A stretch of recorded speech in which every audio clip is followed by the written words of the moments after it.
This week our letter is letter W, and W makes the sound w, w, w. And our poem for capital W and lowercase w are the same this week.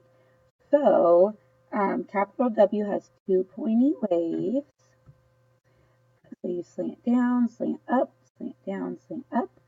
And same with lowercase w, two pointy waves. Slant down, slant up, slant down, slant up.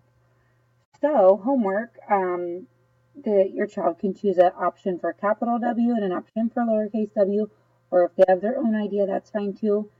Just send a picture of them doing the activity to me through Dojo. So our first option is shaving cream W. So we've done this before, right? Capital W or lowercase w in shaving cream and have them do it multiple times. Build capital W or lowercase w with Legos or blocks. And then for this one, if you have any toy cars, you can use the wheels to make capital W or lowercase w. You can put them in paint like they do in this picture and just drive it to make it look like a W.